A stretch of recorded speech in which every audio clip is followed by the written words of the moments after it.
Hello, welcome to my class. I am Dr. Rukmini Jamdar.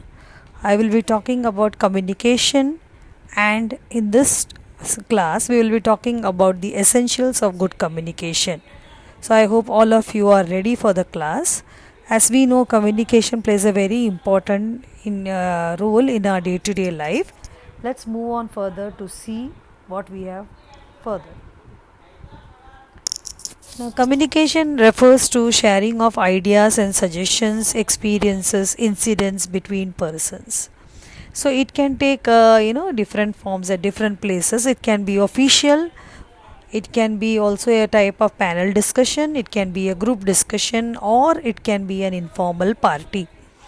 Now, when I say at any places, the basic purpose of communication is itself to share the ideas and suggestions between the persons. The minimum we require at least two persons to communicate, so it can take different forms in different context.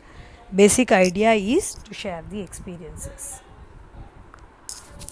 Let us move on further to learn about elements of effective communication. We have a sender who sends the message to the receiver, who is going to get the message through a common medium which would be passed on between them. Now, these elements are very important because without which communication will not be effective. There has to be a sender, a receiver, a message, and a medium.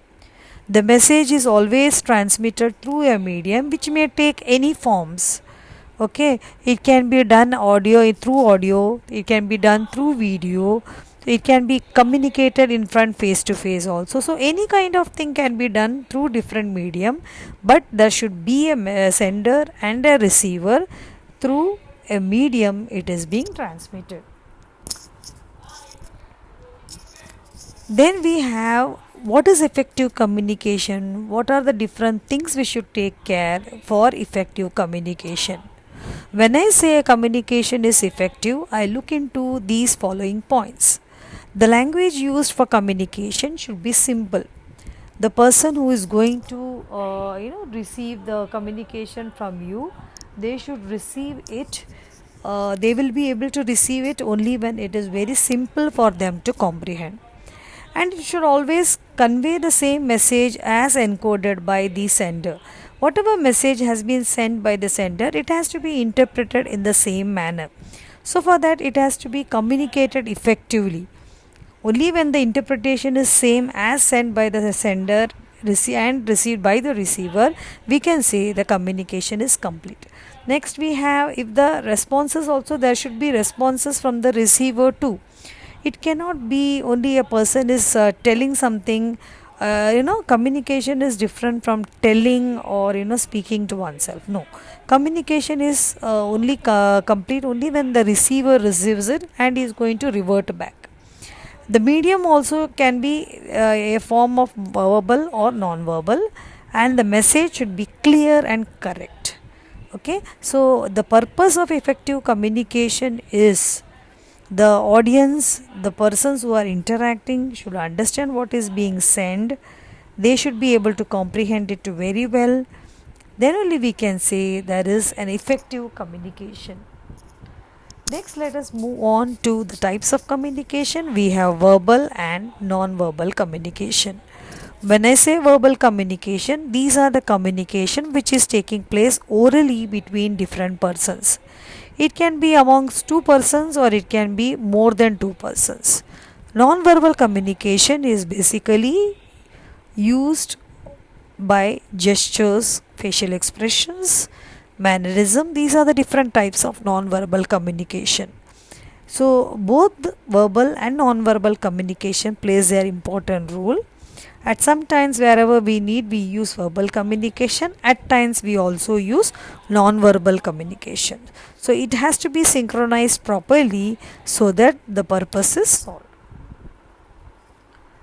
Next, let us move on to models of communication, which are nothing but it is used to explain the communication process. I have taken three types of models, which are Shannon and Weaver, David Berlow, and interactive model. Basically, a model refers to the interaction process. In all the three, if you see, we have the different persons who are participating in a communication process, wherein there is a sender, receiver. In all the three models, if you could see, there are two persons between whom the communication or message is transmitted. Then they are also going to encode and decode it, we say in communicative terms. Person who is sending, he will be sending the message, encoding the message, and the person who is going to receive will decode. So he will have to receive the message from the sender, and he will be trying to understand and comprehend from his own level. So basically, in all any models, it talks about the different process.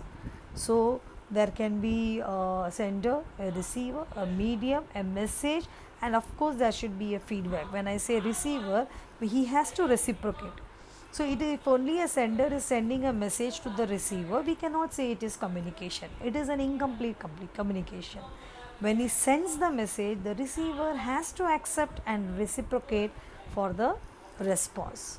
So whatever we have done today was with reference to communication, the importance or need for communication, and the importance of effective. When is a communication said to be effective, and also the types of communication, namely verbal and non-verbal communication, followed with the different models of communication.